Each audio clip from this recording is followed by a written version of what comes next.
कभी कभी मैं आसमान की ओर देखता हूँ और सोचता हूँ वो अनगिनत टिमटिमाते तारे कहाँ गुम हो गए जो हमारी रातों की पहचान हुआ करते थे। क्यों अब वो तारे दिखाई नहीं देते पहले जैसे। मैं आपको इन तारों के गुम होने का रीजन भी बताऊंगा और इसका सॉल्यूशन भी बताऊंगा, तो वीडियो के अंत तक बने रहिए।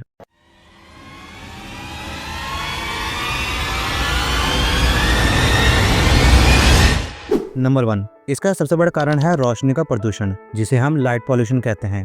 20वीं सदी के अंत से लेकर आज तक दुनिया भर में कृत्रिम रोशनी का उपयोग बहुत तेजी से बढ़ा है। एक स्टडी के मुताबिक 1992 से 2017 तक जो ग्लोबल लाइट पॉल्यूशन है उसमें कम से कम 49% की बढ़ोतरी हुई है। ये हर साल 10% की दर से अब बढ़ने लगा है। हमारे शहर, हमारी बस्तियां इतनी ज्यादा आर्टिफिशियल लाइट इस समय एमिट कर रही हैं कि वो आसमान की जो नेचुरल चमक है उसको पूरी तरीके से ढक देती हैं। नंबर 2, फिर आता है वायु प्रदूषण। हमारी हवा में मौजूद बारीक कण एक अदृश्य चादर की ओर आसमान में छा जाते हैं। ये कण तारों की रोशनी को या तो सोख लेते हैं या तो उन्हें बिखेर देते हैं कि वो हमें दिखाई ही नहीं दे पाती हैं। भारत में केंद्रीय प्रदूषण नियंत्रण बोर्ड यानी CPCB के आंकड़ों के अनुसार पिछले कुछ दशकों में कई शहरों में PM 2.5 और PM 10 जैसे कणों का स्तर काफी बड़ा है। उदाहरण के लिए दिल्ली जैसे महानगरों में वायु का प्रदूषण इतना ज्यादा रहता है कि आसमान दिखाई ही नहीं देता, जिससे तारों को दिखना ऑलमोस्ट इम्पॉसिबल है। और मैं खुद दिल्ली में रहता हूँ, इसलिए मैं जानता हूँ कि यहाँ पे आसमान में तारे बिल्कुल दिखाई ही नहीं देते।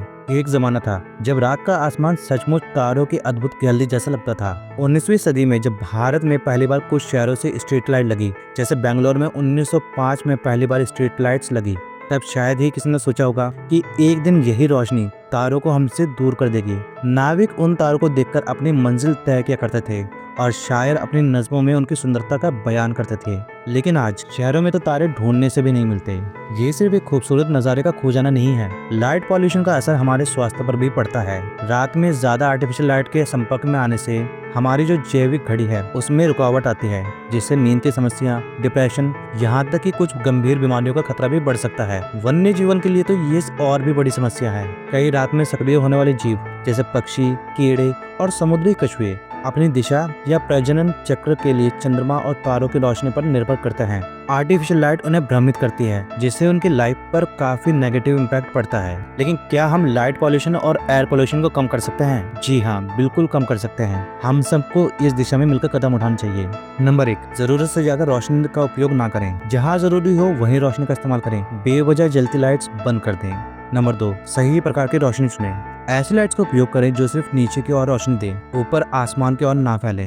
Warm toned LED lights 3000 kelvin या उससे कम का इस्तेमाल करें, क्योंकि नीली रोशनी तारों को धुंधला कर देती है। 3, स्मार्ट लाइटिंग सिस्टम। सेंसर और टाइमर वाली लाइट्स लगाएं जो जरूरत पड़ने पर ही चलें और जब जरूरत ना पड़े तो वो बंद हो जाएं। 4, सार्वजनिक परिवहन का उपयोग करें, पेड़ लगाएं और जीवाश्म ईंधन पर अपनी निर्भरता कम करें।